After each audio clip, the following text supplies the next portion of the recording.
حضور علیہ السلام کے پاس آتا جاتا رہا. اب حضور کے پاس جو روایت ہے میں اس کو اپنے الفاظ کے جامع میں پڑھ رہا ہوں، تھوڑے خلاصے کے ساتھ، تشریح کے ساتھ. وہ بچہ آنے جانے لگا، حضور کی خدمت میں رہنے لگا. اچھا میرے آقا کے اخلاق دیکھو، یہودی کا بچہ تھا پھر بھی اس کو منع نہیں کیا آنے جانے سے، اس لیے کہ حضور کے یہاں آنے کے دروازے تھے، جانے کا کوئی دروازہ وہاں نہیں تھا. وہاں تو سب کی سمائی تھی، دامن میں اتنی وسعت تھی کہ سب سما جاتے تھے. یہ اور بات ہے کہ آج ہمارا سگا بھائی بھی ہمیں ہضم نہیں ہوتا، سگے بھتیجے بھی ہضم نہیں ہوتے، بہنوں سے بھی ہمیں تکلیف ہے، یہ الگ بات ہے. یہی تو رونا ہے کہ سب چیز سیکھی، اسلام نہیں سیکھا، دین نہیں سیکھا. وہ ننھا سا بچہ خدمت کرتا حضور سے، عشق کر بیٹھا. اس کے باپ کو پتا چلا، باپ یہودی تھا، کسی نے چگلی کر دی کہ تیرا بیٹا تو محمد کے پاس روح فدا صلی اللہ علیہ وسلم آتا جاتا رہتا ہے. ایسے چپکے بیان نہ سنا کرو، جب حضور کا نام آئے تو درود پڑھا کرو، صلی اللہ علیہ وآلہ وسلم پڑھا کرو. آقا کا نام نامی آئے اور درود نہ پڑھے تو آقا فرماتے ہیں جو درود پڑھنا بھول گیا وہ جنت کا راستہ بھول گیا. فرمایا کہ کوئی جو مجھ پہ درود نہیں پڑھتا وہ بخیل ہے، بخیل، اور وہ اللہ کی رحمت سے دور ہے. تو جب بھی کسی محفل میں آقا کا نام نامی اس میں گرامی آئے تو درود پڑھا کرو، درود پڑھنا چاہیے، حضور کا حق ہے. اللہ اکبر. تو اس یہودی کو کسی نے بتایا کہ تیرا بچہ تو معاذ اللہ محمد عربی کا عاشق ہو گیا، شیدا ہو گیا، اور وہ انہی کے ساتھ ان کے اصحاب کے ساتھ آتا جاتا گھومتا رہتا ہے. یہودی تھا، کٹر دشمن تھا. اس نے اپنے بیٹے کو کہہ دیا خبردار محمد کے پاس نہ جانا صلی اللہ علیہ وسلم. ہم حضور کا نام ایسے نہیں لیتے، نہ لے سکتے ہیں، لیکن چونکہ وہ یہودی کہہ رہا تھا تو مجھے اس کو نقل کرنا پڑ رہا ہے تاکہ آپ سمجھ سکیں. اس نے کہا خبردار محمد کے پاس صلی اللہ علیہ وسلم نہ جانا.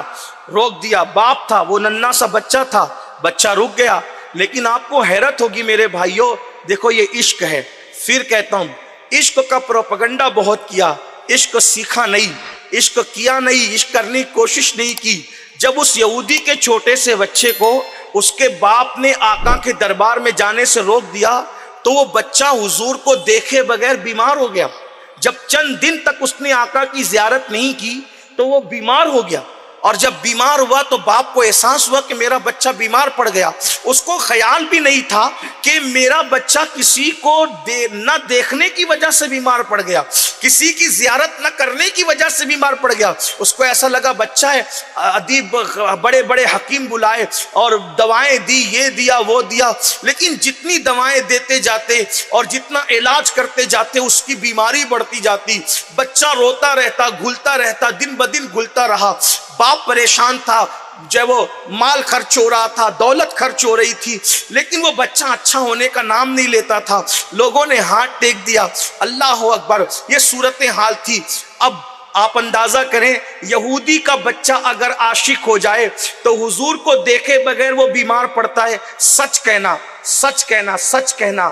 ایمان والوں اپنے دلوں پہ ہاتھ رکھ کر کے کہنا اللہ اکبر. یہودی کا بچہ ہو کے حضور کی جدائی میں گھل رہا ہے، رو رہا ہے، بیمار پڑ رہا ہے، مر رہا ہے. ہمیں حضور کے عشق میں کبھی رونا آیا ہے؟ ہم نے ہیرو ہیروئن کی جدائی کے مناظر دیکھ کر تو آنسو بہائے، غزلیں سن کر تو روئے. کیا کبھی حضور کے عشق میں بھی روئے؟ آقا کی یاد میں بھی روئے؟ کبھی ہماری کوئی رات ایسی بھی گزری کہ ہم بستر پہ لیٹے اور تڑپ رہے کہ حضور آپ کی وجہ سے ہمیں نیند نہیں آ رہی، روزی روٹی کا سوچ کر نیند اڑی، بچوں کا سوچ کر نیند اڑی، کبھی حضور کے لیے بھی نیند اڑی؟ بتاؤ، آپ بتائیں. میں آپ کو نہیں کہہ رہا ہوں، پہلے اپنے آپ کو کہہ رہا ہوں، اس لیے کہ میں اتنا جانتا ہوں کہ آپ کچھ بھی ہیں، مجھ سے بہتر عاشق رسول آپ ہیں، میں آپ کے بعد ہوں. مجھے تو ایسا لگتا ہے کہ شاید جب عاشقوں کی فہرست بنے گی تو سب سے چھوٹے نمبر پر اگر کسی کا نام آئے گا تو شاید میرا نام ہے. وہ بھی لاج رکھ لی جائے تو رکھ لی جائے. بس ہاں، اور مجھے تو ڈر لگتا ہے کہ اگر یہ کہیں کہ ہم عاشق نہیں ہیں تو کافر ہو جائیں، اور اگر یہ کہیں کہ ہم عاشق ہیں تو پتہ نہیں کہیں ایسا نہ ہو کہ جھوٹوں میں اپنا شمار نہ ہو جائے. اپنی کیا اوقات ہے؟ عشق بڑی منزل ہے. اللہ ہمیں عشق نصیب کرے. ہم عشق کا انکار نہیں کرتے کہ ہم عاشق نہیں ہیں، اور یہ بھی نہیں کہتے کہ آپ نہیں ہیں. آپ ہو، ہم سے بہتر ہو، لیکن عشق گیا کہاں؟ عشق تو رلاتا ہے، عشق تو بستروں سے اٹھاتا ہے. ارے عشق تو مدینے کی آرام گاہ سے نکال کر کربلا کے ریگزاروں پہ لے جاتا عشق تو سر کٹواتا ہے، عشق تو بے آبرو کرتا ہے، عشق تو دار پہ چڑھاتا ہے، عشق تو بھوکا رکھواتا ہے، عشق تو پیاسا رکھواتا ہے۔ جو قوم حرام کھا کھا کر اپنے جسم کو بڑھائے وہ کب سے عاشق ہونے لگی؟ جسے پہلے کلمہ بھی نہ آئے وہ کب سے عاشق ہونے لگی؟ جو عورتوں کے حسن پہ اپنے ایمان کا سودا کرے، جن کو مہینوں مہینوں تک کبھی اپنے نبی کی یاد بھی نہ آئے۔ عاشقوں کا حال تو یہ ہوتا ہے کہ وہ محبوب کے بغیر ایک لمحہ نہیں جینا چاہتے۔ وہ کہتے ہیں کہ جس دم غافل اس دم کافر، یہ اہل عشق کا مسلک ہے۔ آپ کیا سمجھتے ہیں؟ آپ کیا سمجھتے ہیں؟ ہم کیا سمجھتے ہیں؟ میرے بھائیوں اندازہ کرو، اللہ ہمیں عشق کی دولت نصیب کرے۔ ہم رسموں میں گھر گئے تو وہ بچہ بیمار پڑھتے پڑھتے آخر اس کے سینے سے گرم گرم سانسیں نکل رہی تھی۔ باپ اپنے اکلوتے بیٹے کو دیکھ رہا تھا اور دیکھ دیکھ کے رو رہا تھا، اور بیٹا کسی کے غم میں رو رہا تھا۔ ایسے میں باپ نے کہا، میرے لال، میرے بیٹے، پوری زندگی کی پونجی خرچ کر دوں گا اگر تجھے بچا لوں تو، اگر تو بچ گیا تو۔ بیٹے نے کہا، بابا اب میں نہیں بچ سکتا، بابا اب نہیں بچ سکتا، میری زندگی کے آخری لمحات ہیں اور مرنے والوں کی آخری خواہشیں پوری کی جاتی ہے۔ بابا اگر آپ میری آخری خواہش پوری کر سکتے ہیں تو پوری کر دے بابا۔ ننھے سے بچے نے جب یہ بات کی آخری خواہش کی تو باپ نے بڑھ کر کہا، میری جان، میرے بیٹے، اگر اپنی جان دے کر تیری آخری خواہش پوری کر سکتا ہوں تو کر دوں گا، بول تجھے کیا چاہیے، تو جو کہے گا میں کرنے کے لیے تیار ہوں۔ میری تو تمنا تھی کہ تجھے دولہا بناتا، چاند سی بہو لاتا، لیکن ہائے میرے ارمانوں کا خون ہو گیا، میں کامیاب نہ ہو سکا، لیکن کم سے کم دنیا سے جاتے جاتے تیری آخری خواہش پوری ہی کر دوں۔ باپ آخر باپ ہوتا ہے، باپ کے اپنے جذبات ہوتے ہیں۔ ننھے سے بچے نے جب باپ سے کہا، بابا آخری خواہش پوری کر دیں، تو باپ نے کہا پوری کر دیں گے۔ کہا وعدہ کرو بابا آپ پوری کرو گے۔ وعدہ کرتے، جان دینا پڑے تو جان دیں گے، لیکن تیری آخری خواہش پوری کریں گے۔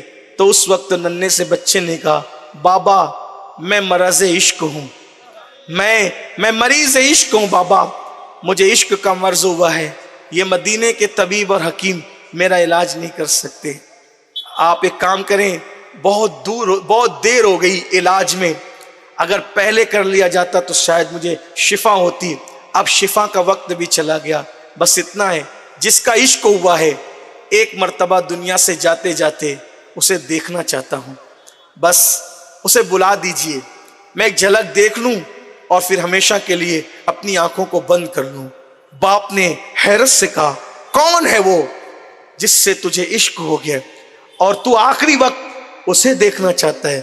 کہا وہ مسلمانوں کے پیغمبر محمد عربی صلی اللہ علیہ وآلہ وسلم ہے، انہیں ایک بار بلا دے بابا، آخری دم انہیں دیکھ لو بابا۔ اس یہودی نے کہا، مگر وہ مسلمانوں کے نبی ہیں، وہ تجھے دیکھنے کیسے آئیں گے؟ کیونکہ تو ایک یہودی کا بیٹا ہے۔ یہودی، ایک تو اگر تو کوئی صاحب منصب ہوتا، مقام اور مرتبے والا ہوتا تو شاید آتے، تو چھوٹا سا بچہ ہے، وہ بھی یہودی کا بچہ ہے، وہ کیسے آئیں گے؟ اس بچے نے کہا، بابا وہ ایسے نہیں ہیں جیسے تم لوگ جانتے ہو، واللہ اگر انہیں پتہ چلے گا نا کہ میں بیمار ہوں اور ان کا طالب ہوں، وہ ضرور آئیں گے بابا، ایک بار آپ جا کر اطلاع تو کر دیں، وہ ضرور آئیں گے۔ اس باپ نے کہا، یقیناً یہ ظالم معاشرہ میرا بائیکاٹ کر دے گا، سوشل بائیکاٹ کریں گے یہودی، مجھے اپنی برادری میں رہنے نہیں دیں گے، اور میں ان کے پاس جاؤں گا، ان کو بلا کے لاؤں گا تو پتہ نہیں مجھے وہ کیا کیا نام سے یاد کریں گے، کیسے کیسے برے القابات سے یاد کریں گے۔ لیکن میرے بیٹے، تیری آخری خواہش پوری کرنے کے لیے مجھے بائیکاٹ برداشت کرنا پڑے، ذلت برداشت کرنا پڑے، رسوائی برداشت کرنا پڑے، میں سب برداشت کروں گا، لیکن میں ضرور جاؤں گا۔ المختصر یہ کہ یہودی وہ شخص اٹھا اور اٹھ کر مسجد نبوی کی طرف بوجھل قدموں سے چلنے لگا۔ دل و دماغ پر بوجھ تھا، میں جاؤں گا محمد عربی کے پاس، لیکن بیٹے کی محبت نے جانے پہ مجبور کر دیا۔ جیسے ہی وہ میرے آقا کے پاس گیا، حضور علیہ الصلوۃ و تسلیم نے اس سے پوچھا، کیسے آئے ہو؟ تو اس نے